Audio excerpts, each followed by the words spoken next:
Hello friends, नमस्कार। आप सभी को स्वागत है इस चैनल पर। दोस्तों, आज की इस वीडियो में हम लोग पढ़ने वाले हैं क्लास 7 के हिस्ट्री और इसका अध्याय है 4 और जिसका नाम क्या है, मुगल साम्राज्य। मुगल मतलब क्या होता है, इन सब चीज़ के बारे में हम लोग जानकारी इस वीडियो में प्राप्त करेंगे। यदि आप क्लास 7 के स्टूडेंट हैं तो इस वीडियो को पूरा ज़रूर देखिएगा।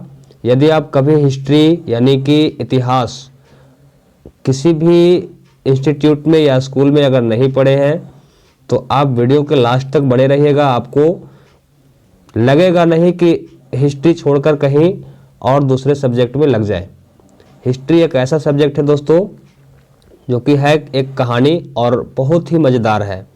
यदि आप इसे अच्छी तरह से समझिएगा तो आपको एकदम बिल्कुल लगेगा नहीं कि इसके छोड़ा करके दूसरा कोई सब्जेक्ट हम पढ़ें। इसीलिए वीडियो को आप बने रहिए लास्ट तक ताकि आपको अच्छी तरह से समझ में आ जाए। तो चलिए वीडियो को स्टार्ट करते हैं बिना किसी देर किए। यदि आप किसी कॉम्पिटिटिव एग्जाम की तैयारी कर रहे हैं तो भी इस वीडियो को आप ज़रूर देखिएगा, और किसी बड़े एग्ज़ाम को क्रैक करने वाले हैं तो आप जानते हैं कि सबसे बेसिक जरूरी जो होता है वो क्या होता है, NCERT होता है। इसलिए NCERT को बेस आप बनाइए और किसी भी बड़े से बड़े कॉम्पिटिटिव एग्जाम को क्रैक कर जाइए।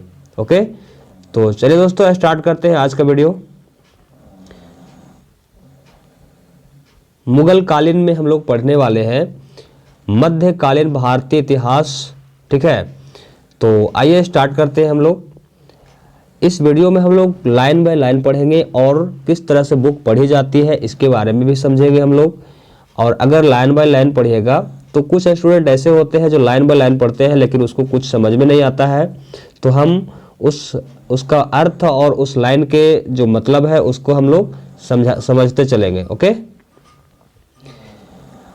इसमें लिखा है मध्यकालीन भारतीय इतिहास की चर्चा के साथ ही मुगल काल की स्मृति हमारे मानस पटल पर उभर आती है। ओके, मध्यकालीन यानी आज से 1000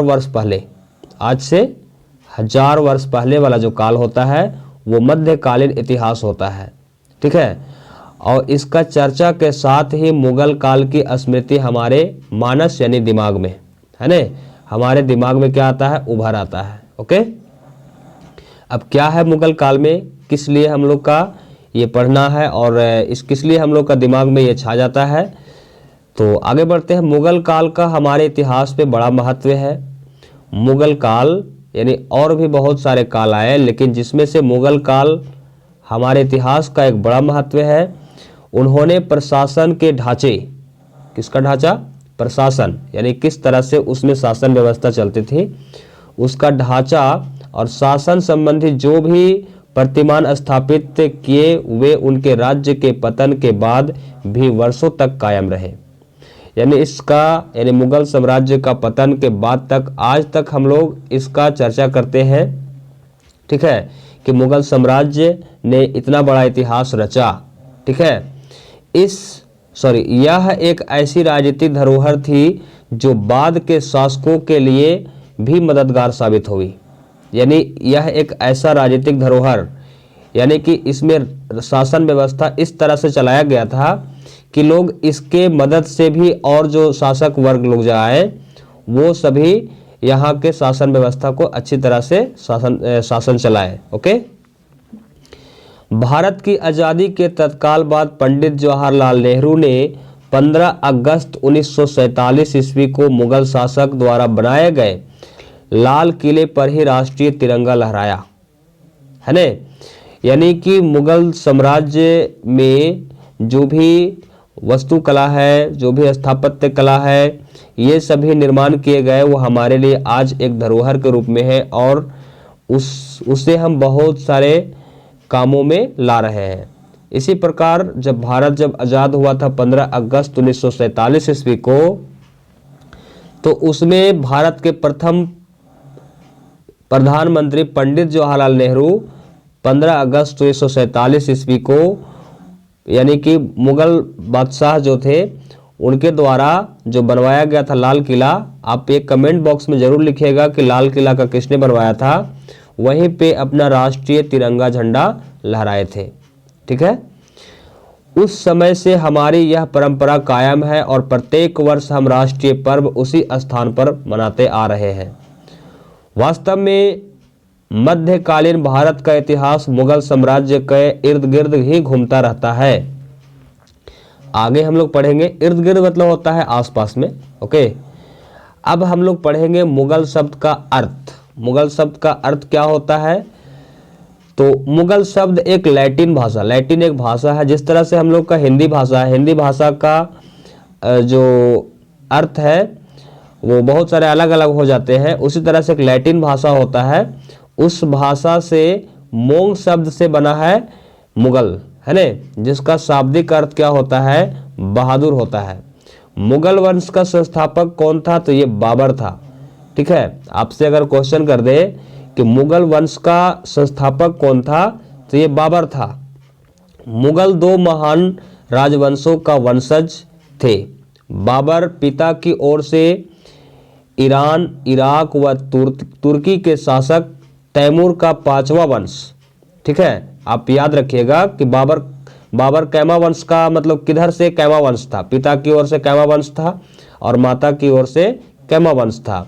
तो पिता की ओर से ईरान, इराक व तुर्की के शासक जो था तैमूर, उसका पांचवा वंशज माना जाता है बाबर।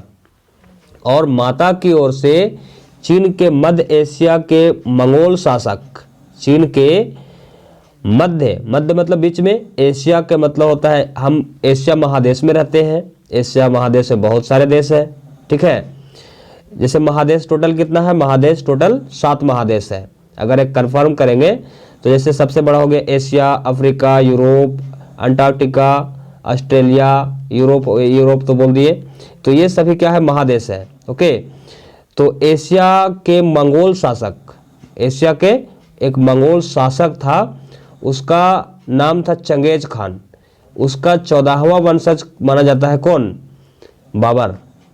यानी चंगेज खान का 14वां वंशज माता की ओर से बाबर था और पिता की ओर से तैमूर का 5वां वंश बाबर माना जाता है। यानी दोनों तरफ से अलग अलग है ना, पिता की ओर से 5वां वंश और माता की ओर से 14वां वंशज माना जाता है। उसके व्यक्तित्व में मंगोल तुर्की परंपराओं एवं आदर्शों की झलक मिलती है। यानी उसके व्यक्तित्व में, यानी उसका जो जीवन शैली है, यानी बाबर का जो जीवन शैली था, उसमें क्या क्या? मंगोल और तुर्की परंपरा। मंगोल मतलब माता की ओर से मंगोल और तुर्की यानी पिता की ओर से उसका जो परंपरा चली आ रही थी, वो दोनों परंपराओं को साथ मिला करके वो चलता था, यानी अपना शासन चलाता था। ठीक है, मुगल राजवंश की स्थापना के साथ ही दिल्ली के सुल्तानों के राज्य पद संबंधी अवधारणा में बदलाव आया। जिस समय मुगल शासन का स्थापना हुआ, उसी समय से जो शासन संबंधी जो भी नियम थे वो भी थोड़ा बदलाव हुआ। ठीक है, तो अभी तक हम लोग क्या क्या पढ़ लिए, पीछे एक बार रिवीजन कर लेते हैं कि मध्यकालीन भारतीय इतिहास की चर्चा के साथ ही मुगल काल की स्मृति हमारे मानस पटल पर उभर आती है। मुगल काल का हमारे इतिहास में बड़ा महत्व है। उन्होंने प्रशासन के ढांचे तथा शासन संबंधी जो प्रतिमान स्थापित किए, वे उनके राज्य पतन के बाद तक वर्षों तक कायम रहे। यह एक ऐसी राजनीतिक धरोहर थी जो बाद के शासकों ने भी इसका मदद लिया। भारत की आज़ादी के बाद तुरंत पंडित जवाहरलाल नेहरू ने 15 अगस्त 1947 ईस्वी को मुगल बादशाह, यानी आपसे हम क्वेश्चन किए थे कि कौन से बादशाह जो थे लाल किला बनवाए थे, तो आप लोग याद रखिएगा शाहजहां ने लाल किला बनवाया था दिल्ली का। ठीक है, वहीं पे क्या किए थे? पंडित जवाहरलाल नेहरू ने राष्ट्रीय तिरंगा लहराया था। ठीक है, तो ये सभी चीज़ हम लोग को जाने। आगे हम लोग क्या जाने? मुगल शब्द का अर्थ। मुगल शब्द का अर्थ क्या होता है? तो लैटिन भाषा, यानी लैटिन भाषा मोंग से निकला है, जिसका अर्थ होता है बहादुर। और बाबर जो था वो मुगल वंश का संस्थापक था। बाबर 2 महान राजवंशों का वंशज था। बाबर पिता की ओर से ईरान, इराक, तुर्की के शासक तैमूर का 5वां वंशज माना जाता है और माता की ओर से चीन व मध्य एशिया के मंगोल शासक चंगेज खान का 14वां वंशज माना जाता है। उसके व्यक्तित्व में मंगोल तुर्की परंपराओं, किसका किसका, मंगोल और तुर्की, मंगोल माता की ओर से और पिता की ओर से तुर्की परंपराओं का, परंपराओं मतलब एक तरह से पीढ़ी का झलक मिलता है। मुगल वंश की स्थापना के साथ ही दिल्ली के सुल्तानों की राजपथ संबंधी अवधारणा में बदलाव हुआ। आगे हम लोग पढ़ेंगे बाबर के बारे में कि बाबर क्या था।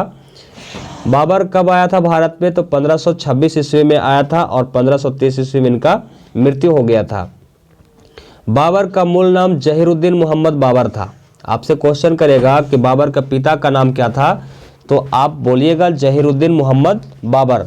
बाबर को 12 वर्ष के उम्र में पिता उमर शेख मिर्जा की मृत्यु के बाद फरगना की गद्दी मिली थी। यानी बाबर जो था 12 वर्ष के उम्र में ये राजा बन गया था। कहाँ पे, तो फरगना। फरगना क्या है, तो फरगना एक देश का नाम है जो आज का अफगानिस्तान हो गया है ना, तुर्कमेनिस्तान हो गया, ये सभी देश जो थे उस समय फरगना थे। ठीक है, वहाँ का गद्दी मिला था 12 साल के उम्र में। लेकिन कुछ समय बाद ही एक युद्ध में यह पराजय हो गया, यानी हार गया। उसके बाद क्या हुआ कि उसे फरगना की गद्दी छोड़नी पड़ी। जब युद्ध हार गया तो क्या कर दिया, ये गद्दी छोड़ दिया। अनेक वर्षों तक इधर उधर भटकने के बाद वह काबुल होता हुआ भारत पहुंचा। जब उधर इसका राजा मतलब राजा बनने में कोई मदद नहीं किया तो ये बहुत सारे सेना के साथ में कहाँ पहुंच गया, भारत में पहुंच गया। ओके, इस समय तक उसके पास युद्ध कौशल में निपुण तथा अस्त्र शस्त्र से सुसज्जित एक बड़ी सेना थी। मतलब इसके साथ में अस्त्र शस्त्र मतलब हथियार के साथ में एक बहुत बड़ा सेना था। 1526 ईस्वी में पानीपत के मैदान में उसने अफगान शासक इब्राहिम लोदी को हराकर दिल्ली तथा आगरा को अपने कब्जे में कर लिया। इसके बाद 1527 ईस्वी में खनवा का युद्ध हुआ, वो राणा सांगा के साथ में, तथा 1528 में चंदेरी का युद्ध हुआ। राजपूतों को उसने पराजित किया और अपनी स्थिति मजबूत कायम कर ली। उसका शासनकाल 4 वर्षों तक रहा। बाबर का शासनकाल यानी 1526 में आया और 1530 ईस्वी तक इसका शासन रहा। उसका अधिकांश समय युद्धों में गुजरा। ठीक है, उसका अधिकांश समय युद्धों में गुजरा और बाबर ने अपनी आत्मकथा जो है वो तुजुक के बाबरी, इसका ये इम्पोर्टेंट लाइन है, आप याद रखिएगा। बाबर की आत्मकथा जो है वो तुजुक ए बाबरी, जिसके बाबरनामा भी कहा जाता है, और वो तुर्की भाषा में लिखा गया है। ठीक है, उसे मुबाइन नामक पद शैली का जन्मदाता माना जाता है। ये दोनों लाइन बहुत इंपॉर्टेंट है, बहुत सारे कॉम्पिटिटिव एग्जाम में भी पूछा जाता है कि मुबाइन नामक पद शैली का जन्मदाता किसे माना जाता है, तो आंसर आपका होगा बाबर के बारे में। अभी तक बाबर के बारे में क्या क्या पढ़े, तो बाबर 1526 ईस्वी में आया था। ठीक है, उसका मूल नाम क्या था, तो जहीरुद्दीन मोहम्मद बाबर था। पिता का नाम था उमर शेख मिर्जा नाम था, और इसका पिता का उम्र हो गया, मतलब उम्र जो था, सॉरी, इसका पिता का जो मृत्यु था वो कब हो गया था, 12 साल की उम्र में। और इसी समय जब उनका पिता का मृत्यु हो गया तो फरगना का गद्दी मिला, लेकिन कुछ समय बाद एक युद्ध में पराजय हो गया जिससे उसका गद्दी छोड़ना पड़ गया।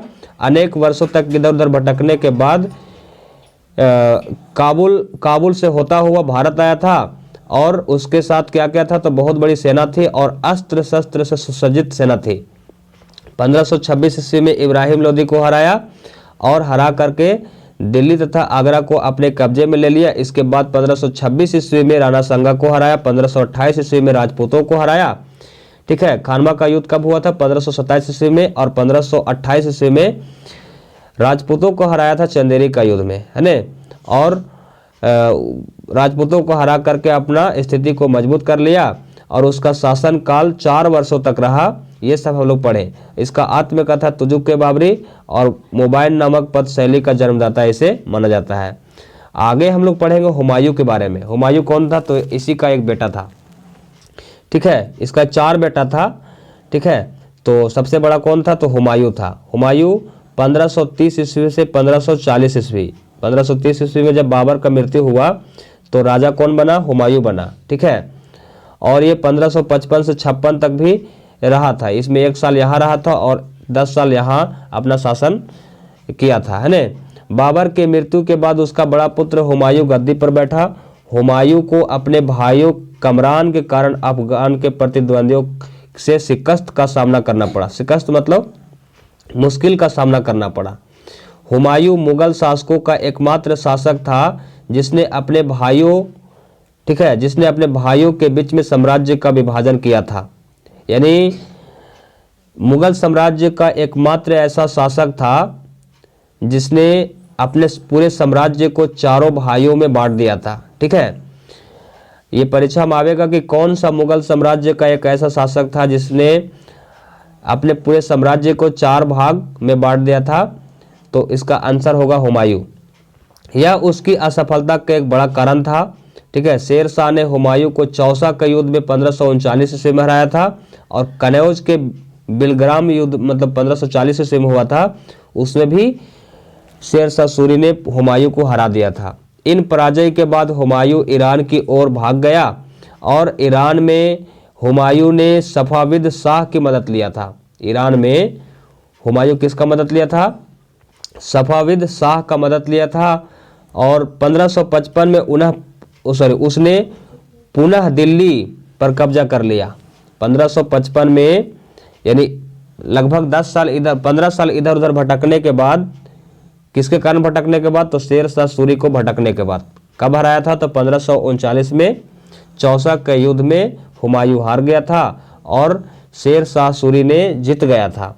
और 1540 में भी युद्ध हुआ, इसमें फाइनली पूरी तरह से हुमायूं जो था से हार गया। और हार गया तो कहाँ भाग गया? ईरान में। ईरान में किसका मदद लिया?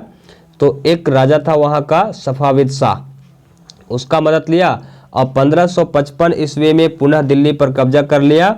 लेकिन 1 वर्ष के बाद ही 1556 ईस्वी में दिन पनाह नामक इमारत से, एक पुस्तकालय के सीढ़ियों से गिरने से उनका मृत्यु हो गया। यानी इसका मृत्यु कब हो गया? 1556 ईस्वी में। यहाँ कुछ जानने योग्य बात लिखा गया है। तो हुमायूं के शासन के दौरान सप्ताह के हर दिन अलग अलग रंग के कपड़े पहनता था। परीक्षा में आवेगा कि कौन सा ऐसा शासक था जो अपने शासन काल में 7 दिन अलग अलग रंग के कपड़े पहनता था? तो ये है हुमायूं और इसका किताब पढ़ने का बहुत ही शौकीन थे, है ना। अब हम लोग पढ़ेंगे अकबर के बारे में पढ़ेंगे। अभी तक हम लोग बाबर के बारे में पढ़े, फिर पढ़ेंगे अकबर के बारे में, उसके बाद पढ़े हम लोग हुमायूं के बारे में। हुमायूं का बेटा का नाम अकबर होता है। ठीक है, यानी अकबर का दादा का नाम क्या हो जाएगा? बाबर हो जाएगा और अकबर के पिता का नाम क्या हो जाएगा? हुमायूं हो जाएगा। ठीक है, तो अकबर कब बनता है राजा? 1556 में और 1605 ईस्वी तक, यानी बहुत लंबे कार्यकाल इसका रहता है। 13 वर्ष की उम्र में हुमायूं के पुत्र अकबर को राजगद्दी संभालनी पड़ी। यानी 12 वर्ष के इसका उम्र में दादा थे जो अपना राजगद्दी फरगना का संभाले थे और 13 वर्ष की उम्र में अकबर ने अपना राजगद्दी संभाला, जो कि भारत में है ना, और बाबर कहाँ पे? फरगना में। अपने पिता हुमायूं के मृत्यु के समय वह पंजाब के कलनौर नामक स्थान पर था। उसके संरक्षक, ये परीक्षा में आता है, उसका संरक्षक का नाम क्या है? तो अकबर का संरक्षक का नाम है बैरम खां। उसने ईंटों पर साधारण सा मंच बना करके हुमायूं के उत्तराधिकारी घोषित कर दिया और राज्यारोहण के बाद 4 वर्षों तक उसने बैरम खां की देखरेख में काज किया। बैरम खान उसका संरक्षक मतलब बॉडीगार्ड। ठीक है, 1556 ईस्वी में पानीपत के द्वितीय युद्ध में अकबर के सेनापति बैरम खान ने हेमू को पराजित किया था। 1556 ईस्वी में एक उसका सेनापति था जिसका नाम था बैरम खान। उसने क्या किया था कि हेमू को पराजित किया था। दूसरा शासक था हेमू, ठीक है, उसको हराया था। और 1576 ईस्वी में हल्दी घाटी का युद्ध हुआ था, जो आपको याद होगा महाराणा प्रताप को पराजित इसमें किया था। पराजित नहीं किया था, यानी कि न तो इसको पकड़ पाया था और न ही इसको हराया था। यानी इसका सेना लोग हार गए थे और भाग गए थे इधर उधर, इसको पकड़ नहीं पाए थे। अकबर का एक चॉइस था, यानी अकबर को ये मतलब पूरा जी जान से ये पूरा अपना सेना को लगा दिए थे कि महाराणा प्रताप को जिंदा पकड़िए। ठीक है, लेकिन अकबर ने कभी भी जिंदा इसे नहीं पकड़ पाए थे, यानी ये युद्ध से भाग गए थे। ठीक है, यानी इसको कभी हरा भी नहीं पाए और पकड़ भी नहीं पाए। तो यहाँ पे लिखा है कि हल्दी घाटी के युद्ध में, हल्दी घाटी युद्ध कब हुआ था? 1576 ईस्वी में हुआ था और उसमें महाराणा प्रताप को पराजित किए थे। और इस युद्ध में अकबर की ओर से राजा मान सिंह था और महाराणा प्रताप की ओर से हकीम खां सूर था। याद रखिएगा आप, अकबर की ओर से कौन था? अकबर की ओर से राजा मान सिंह था और महाराणा प्रताप की ओर से हकीम खां सूर था। कमान ये संभाली थी। ठीक है, आगे लिखा अकबर ने कई विजयों की बदौलत साम्राज्य का पर्याप्त विस्तार कर पाया था। अकबर लगभग उस जमाने में पूरा क्षेत्र जीत गया था भारत का और अपना साम्राज्य को विस्तार किया था। शासन के अंतिम वर्षों में अकबर की सत्ता राजकुमार सलीम, यानी इसके बारे में पढ़ेंगे, जिसका नाम था जहांगीर, है ना, इसके विद्रोह के कारण थोड़ा सा लड़खड़ा गया। यही सलीम आगे चलकर सम्राट जहांगीर कहलाया। अब हम लोग पढ़ेंगे जहांगीर के बारे में। अभी तक क्या क्या पढ़े? सबसे पहले बाबर के बारे में पढ़े। मुगल शासक का जो संस्थापक था वो बाबर था। उसके बाद हुमायूं ने पुस्तकालय की सीढ़ियों पर से गिर करके वो मर गया। कब मरा? 1556 ईस्वी में। इसके बाद बाबर आया। बाबर का मृत्यु कब हो गया? तो 1605 ईस्वी में इनका मृत्यु हो गया। 1605 में ये इसका बेटा जहांगीर, यानी इसका एक ही बेटा था जहांगीर, ये 1605 में अपना राजगद्दी पर बैठे। ठीक है, और 1627 ईस्वी तक रहे थे। बाबर कब से कब तक रहा था? तो बाबर रहा था 1526 से 1530 तक। उसके बाद हुमायूं 1530 से 40 और फिर 1555 से 56 तक। और 1556 से 1605 तक कौन रहे थे? अकबर रहे थे। नहीं, आगे पढ़ेंगे हम लोग जहांगीर के बारे में। जहांगीर अपने पिता की भांति उदार प्रवृत्ति का शासक था। वह अपने जीवन में अब्दुल रहीम खाना से सर्वाधिक प्रभावित था। ठीक है, न्याय की जंजीर के लिए वह इतिहास में प्रसिद्ध है, यानी कहा जाता है कि यह न्याय के लिए बहुत ही प्रसिद्ध था। यानी किसी भी समस्या को ये अपने दिमाग से, अपने कौशल से ये किसी भी जटिल समस्या को सोल्व कर लेते थे, है ना, और सबको उचित न्याय दिलाते थे। उसने उन्हीं प्रदेशों को जीतने पर बल दिया जिसे अकबर ने पूर्णतः विजित नहीं कर पाया था। यानी अकबर द्वारा जो जीता नहीं गया था उसको जीतने पर बल दिया। जहांगीर ने कंधार, ये जगह का नाम है, मेवाड़ हो गया, अहमदनगर, ये सभी को जीता था। कंधार हो गया, मेवाड़, अहमदनगर, ये सबको जीता था। जहांगीर ने सर्वप्रथम मराठों को महत्व को समझा और उसे मुगल अमीर वर्ग में शामिल किया था। यानी मराठा को क्या कर लिया? मराठा को मुगल वर्ग में बड़े बड़े पदों पर ये शामिल कर लिया था, बैठा लिया था। उसके शासन काल में ब्रिटिश कैप्टन हॉकिंस पहुंचा था, जो कि अंग्रेज की ओर से ये था 1600 ईस्वी में, है ना। सर टॉमस रो भारत आए थे इसी के शासन काल में। यानी बहुत सारे परीक्षा में पूछता है कि कैप्टन हॉकिंस जो था वो मतलब इंग्लैंड से किसके शासन काल में आया था? तो आपको आंसर देना होगा जहांगीर के शासन काल में कैप्टन हॉकिंस और टॉमस रो भारत आए थे व्यापार के लिए, है ना। जहांगीर की पत्नी का नाम था नूरजहां, जिसे मेहरुनिसा भी कहते थे। जहांगीर के दरबार एवं शासन व्यवस्था पर नूरजहां का काफी प्रभाव था। मुगल साम्राज्य में शांति व्यवस्था को कायम रखने में वह सफल रही थी, नूरजहां। ठीक है, अब हम लोग पढ़ेंगे शाहजहां के बारे में। शाहजहां कौन था? तो जहांगीर का बड़ा बेटा था, है ना। अभी तक हम लोग क्या पढ़े? अभी तक हम लोग बाबर के बारे में पढ़े, हुमायूं के बारे में पढ़े, अकबर के बारे में पढ़े, जहांगीर के बारे में पढ़े। अब हम लोग पढ़ेंगे शाहजहां के बारे में। ठीक है, शाहजहां यानी जहांगीर का जब मृत्यु हुआ 1627 ईस्वी में, तब राजगद्दी पर कौन बैठे? शाहजहां बैठे। शाहजहां जहांगीर का उत्तराधिकारी बना और शाहजहां के राज्यारोहण से मुगलों की दक्षिण नीति, दक्षिण मतलब दक्षिण भारत, इस तरह से जो भारत का नक्शा होता है ये वाला क्या कहलाएगा? दक्षिण भारत कहलाएगा। दक्षिण भारत यानी दक्षिण नीति का नवीन युग आरंभ हुआ। अहमदनगर का बड़ा हिस्सा मुगल साम्राज्य में मिल गया और बीजापुर और गोलकुंडा ने मुगलों की अधीनता स्वीकार कर ली थी। ये दक्षिण भारत में जगह का नाम है बीजापुर और गोलकुंडा, ठीक है। ये अधीनता स्वीकार, अधीनता मतलब इसके अंदर मिल गया, यानी शाहजहां ने क्या कर लिया, युद्ध में एक हराया और युद्ध में हराने के बाद एक समझौता हुआ और समझौता होने के बाद मुगल बादशाह जो थे वो शाहजहां इसको अधीन हो गया, अधीन मतलब इसके अंदर हो गया, है ना। वास्तुकला के दृष्टिकोण से शाहजहां का शासन काल मध्य भारतीय इतिहास का स्वर्ण युग कहलाता है। परीक्षा में आता है कि किस मुगल शासक के शासनकाल मध्यकालीन भारतीय इतिहास का स्वर्ण युग कहलाता है, तो आपका आंसर देना होगा शाहजहां, ठीक है। आगरा का ताजमहल, दिल्ली का लाल किला, अभी बताए थे दिल्ली का लाल किला कहाँ है, तो दिल्ली में है, ठीक है। इसको किसने बनवाया था, शाहजहां ने बनवाया था।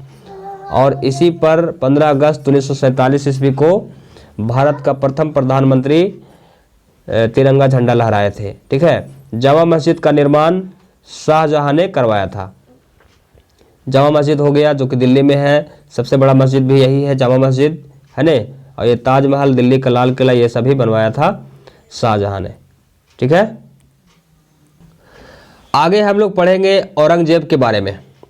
तो औरंगजेब किसका उत्तराधिकारी बना, तो औरंगजेब जो है वो शाहजहां का उत्तराधिकारी बना, ठीक है। 1658 से 1707 ईस्वी तक इसका शासनकाल माना जाता है। महान मुगल शासकों में औरंगजेब अंतिम पराक्रमी शासक था।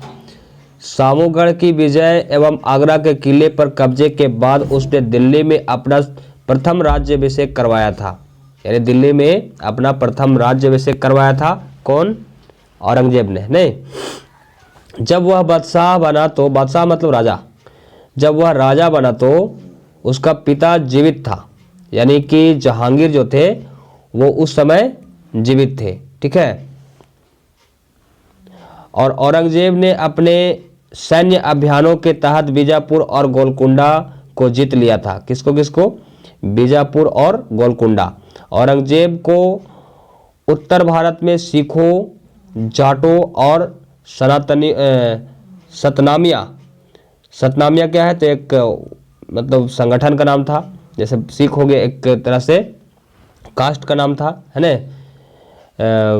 उत्तर पूर्व में ओहमो, उत्तर पूर्व में ओहमो एक तरह से जनजाति है उत्तर पूर्व में, ठीक है। भारत का उत्तर पूर्व किधर हो जाएगा, इस तरह से अगर हम भारत बनाएंगे तो उत्तर पूर्व, ये देखिए ये ऊपर वाला उत्तर हो गया, नीचे वाला दक्षिण हो जाएगा, इधर पश्चिम हो जाएगा, इधर पूरब हो जाएगा, तो उत्तर पूर्व इधर हो जाएगा, ठीक है। तो उत्तर पूर्व में कौन सी जनजाति रहती थी, ओहमो। और दक्कन में मराठों के विद्रोह का सामना करना पड़ा था। शिवाजी के नेतृत्व में मराठों ने मुगल को कड़ी टक्कर दी थी, यानी मराठा जो थे वो शिवाजी के नेतृत्व में इसका औरंगजेब का कड़ा टक्कर दिया था। औरंगजेब दक्षिण के युद्धों में 2.5 दशक तक जूझता रहा था। दक्षिण मतलब दक्षिण भारत में युद्ध में बहुत दिनों तक ये जूझता रहा था। कहा जाता है कि यही दक्षिण भारत का कब्रगाह साबित हुआ, यानी पूरी तरह से दक्षिण भारत को नष्ट कर दिया था वहां के शासकों को। औरंगजेब का व्यक्तिगत जीवन पवित्र एवं अनुशासित था। औरंगजेब को जिंदा पीर भी कहा जाता था। ये बहुत इंपॉर्टेंट क्वेश्चन है कि औरंगजेब को जिंदा पीर भी कहा जाता था। उसके शासनकाल में 34% मनसबदार हिंदू थे, यानी कि 100 हिस्सा में 34 हिस्सा जो मंत्री थे, ठीक है, यानी वहाँ के जमीन का मालिक थे वो 34 हिस्सा हिंदू थे, ठीक है। हालांकि उसकी धार्मिक नीति रूढ़िवादिता थी। रूढ़िवादिता मतलब मुस्लिम का ज़्यादा कट्टरवादी थे ये, ठीक है। कट्टर राजा माना जाता है, कट्टर शासक माना जाता है, कट्टर बादशाह माना जाता है। शेर शाह सूरी का उदय। अब हम लोग मुगल बादशाह का अंतिम शासक औरंगजेब के बारे में पढ़ लिए। तो आपको यहाँ पे ध्यान देना होगा कि मुगल का स्थापना किसने किया था, तो ये बाबर ने किया था। मुगल शासक में अंतिम शासन जो करने वाला शासक था वो कौन था, तो औरंगजेब था, ठीक है। तो आगे हम लोग पढ़ेंगे अब शेर शाह सूरी। शेर शाह सूरी कौन था, इसका उदय कब से माना जाता है, तो इसके बारे में हम लोग पढ़ेंगे। शेर शाह का बचपन का नाम था फरीद। क्या नाम था, फरीद नाम था। और उसका पिता हसन खां सासाराम यानी बिहार में सासाराम जगह है, वहाँ के जागीरदार थे। ठीक है। दक्षिण बिहार में जो दक्षिण बिहार के सूबेदार बहार खान लोहानी ने अपने एक शेर पर आक्रमण से रक्षा करने के उपलक्ष्य में शेर खान की उपाधि दी थी। यानी कहा जाता है कि इसने एक शेर को हरा दिया था। ठीक है, और शेर का जबड़ा फाड़ दिया था, जो कि उसी के उपलक्ष्य में इनका शेर खान का उपाधि मिला है ने। और ये किसके द्वारा मिला था? तो एक सूबेदार था बिहार का। ठीक है, उसका नाम था बहार खान लोहानी, उसी ने उसका उपाधि दिया था शेर खान का। यानी शेर शाह सूरी उसका नाम था फरीद, पहले नाम था फरीद, लेकिन इसका शेर शाह कहा गया क्योंकि इसने शेर को हराया था एक युद्ध में। बड़ी फुर्ती और बहादुरी से शेर शाह ने शेर को मार गिराया था। और शेर शाह अरबी फारसी का अच्छा ज्ञाता था, अरबी भाषा जानता था, फारसी भाषा भी जानता था, यानी इसका अच्छी तरह से वो इसमें पकड़ था। उसने क्या किया था कि अपने प्रशासन की जानकारी पिता की जागीर प्रबंध, जागीर मतलब उस छोटा छोटा जो भूमि का जगह मतलब एरिया होता है उसको जागीर बोलते हैं। ठीक है, जागीर के प्रबंध से प्राप्त किया था। मतलब वो अपना मतलब जागीर जो थे, अपना जो वहाँ का जो क्या बोलते हैं इसका, उसका पिता को जागीरदार जो थे वो अपना भूमि को किस तरह से चलाते थे, अपना वहाँ शासन व्यवस्था किस तरह से चलाते थे, उसी के बारे में वो पढ़ते रहता था और उसी से सीखता था धीरे धीरे करके। ठीक है, आगे लिखा है कि अपने पिता की मृत्यु के बाद वह सासाराम का जागीरदार बन गया, यानी पिता का स्थान इसने ले लिया। अपनी सैन्य प्रतिभा की बदौलत 1529 ईस्वी में वह बिहार का शासक बन गया। ठीक है, आज का जो बिहार है वो बिहार पहले नहीं था, थोड़ा बड़ा था, है ना। इसमें बंगाल था, कलकत्ता बंगाल हो गया, और उड़ीसा हो गया, और बिहार, ये तीनों, और झारखंड हो गया। ये सब चारों राज्य जो आज का है वो सभी पहले बिहार थे। चुनार के किले पर कब्जा को लेकर के हुमायूं के साथ में युद्ध हुआ, और ये पहला उसका संघर्ष हुआ। कन्नौज के निर्णायक युद्ध में वो उसका जीत हासिल हो गया और शेर शाह दिल्ली का शासक बन गया। यानी एक समय ऐसा लगा था कि मुगल वंश को ये उखाड़ फेंकेगा, लेकिन पासा पलट गई इसका मृत्यु हो जाने के बाद। ठीक है, तो दोस्तों वीडियो लंबा हो गया है, हम चाहते हैं कि वीडियो का 2 पार्ट कर दिया जाए और आपको भी देखने में परेशानी नहीं होगा। तो उम्मीद करता हूं कि आपको ये वीडियो अच्छा लगा होगा, और अच्छा लगा होगा तो कमेंट जरूर करिएगा, और लाइक तो चैनल को कर ही दिए होंगे और सब्सक्राइब भी कर दिए होंगे, ऐसा मैं उम्मीद करता हूं। चलिए वीडियो को एंड करते हैं, धन्यवाद।